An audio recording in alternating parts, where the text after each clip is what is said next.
everyone, and welcome to the Pink Table Talk. How are you all doing today? I'm so glad that you're with me. My name is Laria Reed, and I am here to talk to you about topics for us by us ladies. And we want you to go ahead on, share, like this, let everyone know that we are here to talk about topics for women.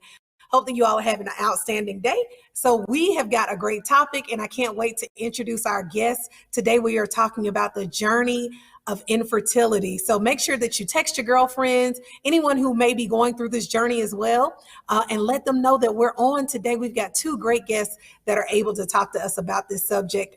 I mean, in the most, how should I say it, in the best way. So anyway, let me introduce our guests while you're doing that. Our first guest was born the daughter, only child, born the daughter of a Baptist preacher, and mother was a teacher. That is my life story as well. And her father was a Baptist preacher at that. She is the wife of an outstanding, her soulmate, Arthur. They've been married for 11 years. She graduated from Tuskegee University as a part of Alpha Kappa Alpha sorority. She's a human resources director, just an awesome person. Would you all please welcome Carla Mills? Hello, Carla. Hello, Laria. Thank you for having me. And our next guest, she is a daughter, sister, wife, and just an awesome friend. She graduated from Georgia Southern University. She is a native of Dublin, Georgia. Good old country girl. That's what I like to call her. She's married to her husband, Dwayne. They've been married 16 years. Just an awesome couple for the Lord. She is a high school counselor and assistant her local community in Warner Robins, Georgia. Would you all please welcome Miss Karen Strong? Hello, everybody. Hey, Laria. Hey, Carla. I am super duper glad to have both of you all on today for this topic, because I think it's a topic that's kind of taboo. We talk about it in and out, but we really never just come out and say, let's just go on and talk about this fertility thing. And I am so appreciative for the both of you guys coming on to talk to us about it. So my question is, and I was thinking about, and I kind of mentioned this to Carla, when you are single, everybody wants you to get married. Then when you get married, everybody wants you to start having kids. So it's like, then you start having kids. Well, how many kids you gonna have? You have too many, everybody's like, ooh, you having too many. Oh, you need to cut back. Oh, so it's always something. So my question for the two of you guys is, when you got married, and you all have been married over 10 years, both of you, 16 and 11 years, at what point did you start seeing that you were having some issues? Was it immediately? Did you already know that you might have some challenges? Or when you went to the doctor, did you find out? And it's kind of been like, well, when is this going to happen? So what were your thoughts when you first found out, okay, I'm married and I'm not getting pregnant when I think I should be? So I'll start with you, Carla.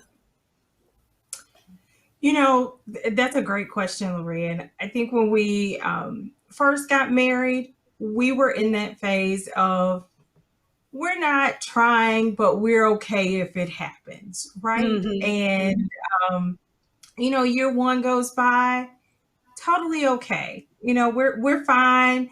We're traveling, we're doing our thing. Then we see year two, and we see year three, and then I'm coming up on my 35th birthday. So I say, well, let me just go and check. They say everything starts to go downhill at 35. Mm-hmm. You start to think about, family issues where no one readily had any trouble necessarily getting pregnant that I was aware of, but that's another thing that we don't talk about, even in our families. But really for me, it was that turning point. Okay, I'm getting 35. I'm turning 35. I know people who've had children after 35, but let me just see what's going on. And that was when I started to talk to my OBGYN at the time, who was very insightful and said, Carla, there are some things that I can do, but let's not waste time here. And that's when she sent me to a fertility specialist or a reproductive endocrinologist. And that's when we started going through that process of, let's run tests, let's determine what's going on, let's kind of rule out some things. And that's when we started to really dig into what was going on and what was happening. Yeah, that's good. And what about you, Karen? Appreciate that. My story is similar to Carla's as well. Pretty much the same exact thing. When we first got married, we weren't really, we just thought we were going to have kids. We didn't plan it out. We didn't say, well, we're going to wait 5 years, we're going to wait 3 years. We just decided whenever it happens, then that's when we'll have kids. So after about year 3, it didn't happen, and we were actively trying, but nothing was happening. So of course, I went to the doctor, which then leads you to a fertility specialist, and then that's when we got the diagnosis that I was going to have problems being able to conceive. Gotcha. Okay. And I know both of you all are believers, and we know the power of God and all those great things. So my question is too, because a lot of women who are watching, we're believing the Lord and asking him to do things, and he may not have come through yet for us. So how do you keep your spirits up and the discouragement that comes along with that? How do you navigate through, the letdown, like, oh, I'm not pregnant yet? Okay, well, let's try this. Oh, that hadn't worked yet. So how do you stay and keep your spirits up, believing God for what you're praying for? I'll go. For me, I'm just gonna be very honest. When I first got the diagnosis, it was devastation. I remember crying so when you have those cries that you can't catch your breath. I remember crying so hard. And my husband was like, it's gonna be okay. It's okay. It's okay. Like, if we don't have kids, it's okay. And I remember starting to hear testimonies of people who had trouble having kids, and God blessed them later with children. And that's what helped me to know that if God could do it for them, then he's the same God. If it was in his will, he would do it for me as well. And that's really what kept me going, just trusting God to know that even if it doesn't happen, it doesn't mean it's because he can't. It just means that he just has another plan for my life. Right. I like that. I love that. Carla, what about you? Again, everything Karen said, and it's not easy. It is just not easy. Even when you know that God can do exceeding abundantly above anything that you ask or can think, when you hear the testimonies and you see the other people, it's still not easy. It's still, okay, Lord, I'm happy for them. And sometimes maybe even I'm not, but okay, but I'm trusting and believing on you. And again, very similar to Karen, I remember being in the fertility doctor's office when they told me, after we'd done all of these workups, like, well, Carla, you're gonna have to go to IVF if you ever want to get pregnant. And I'm like, well, wait, we talked about all of these other things that we could try first that were just kind of wiped away in an instant. But one of the things that really and truly has helped me more than anything was finding a community of Black women that were going through the same thing. And I am part of now an amazing support group called the Daughters of Hannah. And oddly enough, a friend of my husband's asked that question that most people ask, oh, do you and Carla have kids? And he gave that form answer that people along this journey will hear. Whenever God is ready, not yet. And she probed a little bit and really shared with him. And so having a community of Black women that are going through the same thing that I am has made it easier for me to talk about it and has been a tremendous amount of support. Wow. And that was my next question, was how do you all find support? So Carla, you already talked about support. So Karen, how do you find support with all of everything that's going on with trying to conceive? Well, with me, it has actually been helpful because I've actually been able to talk to other women who have been in the same situation. I know how that feels when you go to the doctor and you hear that news, and me being able to just encourage them, you will get through this. Like, this is not the end. This is not all that God has planned for you. He has other plans for you.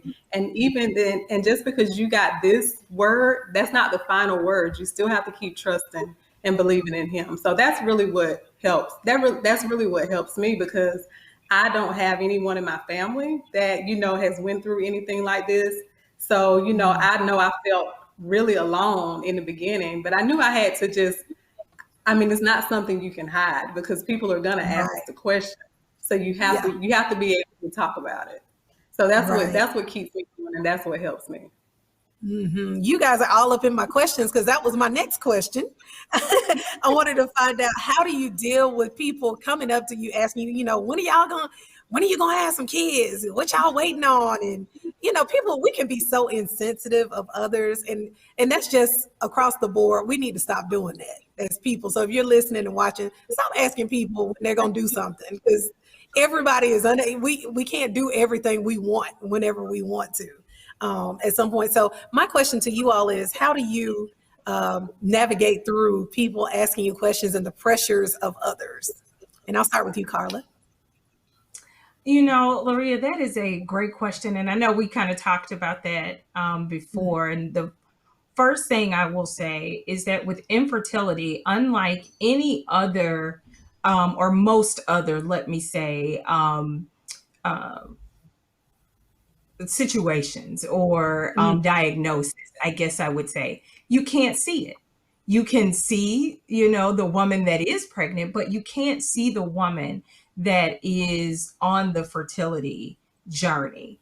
And to your point of just thinking to the next step of what you say, of being very sensitive to the woman that doesn't have children. It may totally not be because she doesn't want to. And there may be some women that don't want children, and that is also their choice. And I think for me, what has really helped, again, in being in a support group, it's helped me to talk more openly and really just taking that as a teachable moment for people to share that having children has not been easy for me. That's why we don't have them, and that we are certainly trying, and that it's a tough question. So think twice before you ask it, and pray for us that, be it God's will, we will also see that gift that you want for us so tremendously. So bad, right? Right. Exactly. Karen, what about you? What do you say when people, when you gonna get some buns in the oven? So the two questions that you always get are what and why. What are you waiting on? When are you going to have kids? Or why don't you have any kids? And a lot of it is people just don't know. Because, I've been guilty probably in my younger years of asking some of my single friends, why don't you want to get married? Or, things such as that. And the thing about it is, and I always tell people the same thing, whenever God decides to bless us with kids, that's when we will have them. And the thing about it is that a lot of people just assume that everybody can easily conceive, and that is just not the case. A lot of cases of infertility actually are unknown. There is no medical reason that doctors can even find of why some people cannot conceive. That's the diagnosis they get, it's just unknown. So the thing about it is, I think, navigating those questions, you do have to give a response. And a lot of times when you say that to people, they kind of back off a little bit. But I think people should always think even before they ask the question, That's And right. if the person says we don't have any kids, then that doesn't mean that you continue to probe and say, well, why don't you have any? Or when are you going to have, don't continue to probe. It's okay to say, hey, do you have any kids? But you don't have to continue with the litany of questions afterwards. Right. Because a lot of Right. people are not in a space where they're even comfortable. I mean, I don't mind talking about it, but a lot of people, especially when it's new, you're really not in a mental space to be able to have those conversations with people. And I wanted to talk to you briefly about has there been a grieving process? I know sometimes we can get mad at our husbands or at God or everybody because it's like, why won't you do this for me? What's going on? Did you all ever experience anger? And I think that's one of the things that we don't talk about especially when we're saved. You all are so involved in your church and you love the Lord, and it's like, well, what's going on? Why won't you do this? So did either one of you experience anger during this process? I did. And I will say, but I didn't realize it at first. And it was after, again, being a part of the Daughters of Hannah. We have some great resources that will come in, but a Black therapist came in once and talked to us about therapy along the journey. And I will just say, I'm so glad to see that the stigma around therapy is beginning to fall away in our community, because it's so needed and so helpful. But I started to see a therapist that specialized in couples and women who were on this infertility journey. And I remember telling her, I wish God would tell me what he wanted to do so I could get on with it. And I just, said this in the middle of a few tears and some tissues, but not really thinking anything of it. And she stopped me and she said, Carla, how do you deal with anger? And anybody that knows me would not describe me as an angry person. Pretty happy-go-lucky, pretty even-keeled, easy to get along with. So it made me think. And I realized that because on its surface, I'm like, you never get mad at God. God has a good and perfect will. I've grown up in church all my life. What God has for me is for me. But when I really dug into that, I wasn't really talking to God like I normally would. I wasn't telling God how I really felt and what I really wanted, and to increase my faith in my territory. And it took me back. But I realized I was angry at God at a very, deep place that I didn't realize, but I was. But realizing that helped me and continues to help me navigate my relationship with God about this very thing. Because if I tell others that there is nothing too hard for God, I have to put that into practice in this and along this journey as well. That's awesome. That's awesome. Karen, what about you with anger? Ever been angry at God about this situation? Yes, I agree with everything that Carla just said. Anger and disappointment, because you feel like that I'm trying to live the right way. I'm trying to do things the right way. And this is that one thing, God, that one thing that I'm asking you for daily, and then it doesn't happen.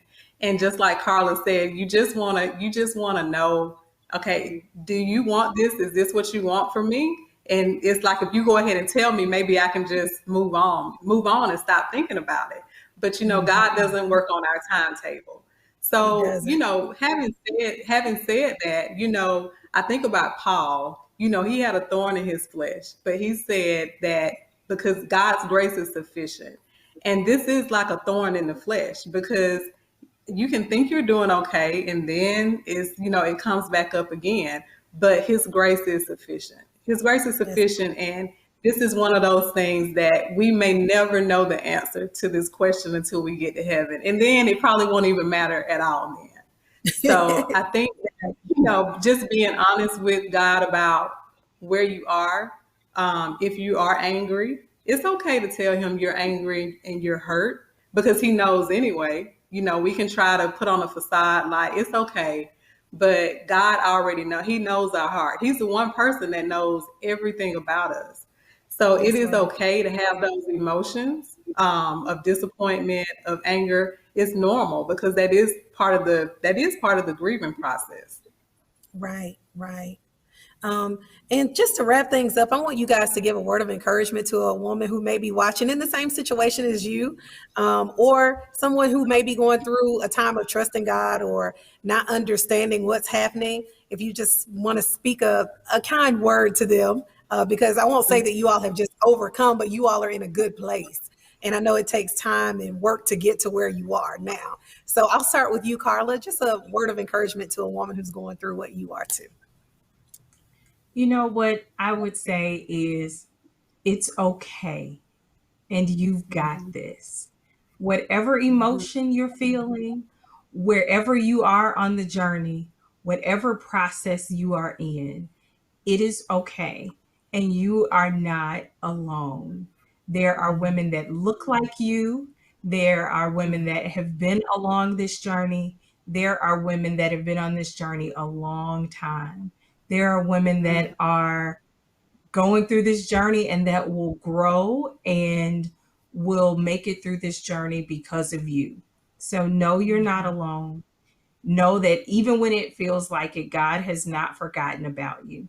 And that even when you cannot and feel like you cannot support yourself, not only does God and the Holy Spirit and his infinite wisdom have you, but there are women that you may never know that are out here praying for you, that are rooting for you, and that are ready to hold you up when you can't do it for yourself. So you got this, and it's going to be okay. That's awesome. That's awesome. Karen, what about you? I just want to tell any lady that's going through any issue of any fertility issue that God has not forgotten about you. You are loved, you are valued, and you have purpose. Just because you have not conceived yet, it is still not impossible, because there is nothing that's impossible with God.